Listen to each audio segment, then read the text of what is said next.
কিয়ামতের দিন ওটা হবে আমাদের বিচারের ময়দান। সেই ময়দানে শহীদ জিয়ার হাত দিয়ে নিমের গাছ লাগিয়েছে। আরাফাতের ময়দান দেখেছেন, যে আরাফাতের ময়দানে আল্লাহ তাআলা পৃথিবীর মধ্যে অনেক রাষ্ট্রপ্রধান ছিলেন, কাউরি হাতকে পছন্দ করেন নাই, উনি শহীদ জিয়ার হাত দিয়ে উনি ওখানে নিমের গাছ লাগিয়ে দিয়েছেন। ওখানে বলে ওটাকে গাছটাকে সাজারাতুল জিয়া, নিম গাছ বা জিয়া গাছ বলা হয়। ওখানে আরাফাতের ময়দান দেখেছেন, সে আরাফাতের ময়দানে বলে সবাই, আমাদের হুজুরেরা বলেন, আলেমরা বলেন যে আরাফাতের ময়দানে আপনার পা রাখতে দেরি হতে পারে, আপনার পিছনে গুনাহ খাতা মাফ হতে দেরি হয় না। এটা বাস্তব কথা।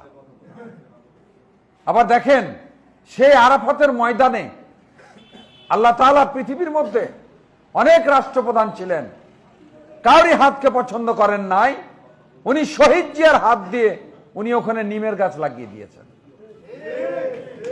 উদ্দেশ্য যে ওখানে ওই নিমের গাছ থাকলে ঠান্ডা ছায়া পাবে, হাজিরা একটু আরাম অনুভব করবে, আরাম পাবে।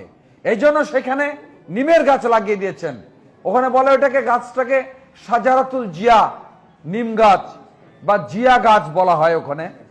এবং সেখানে যারা গেছেন দেখেছেন যে ওখানে আপনার পানি দ্বারা নিমের গাছে একবারে ঝিরঝির ঝিরঝির করে একটা পানি, মানে ওই সৌদি আরবে প্রচন্ড তাপ, প্রচন্ড গরম, সেই গরমের মধ্যে এই ঝিরঝিরি ঠান্ডা পানি নিমের গাছের পাতা দিয়ে ঝরে, সেখানে অত্যন্ত ভালো লাগে।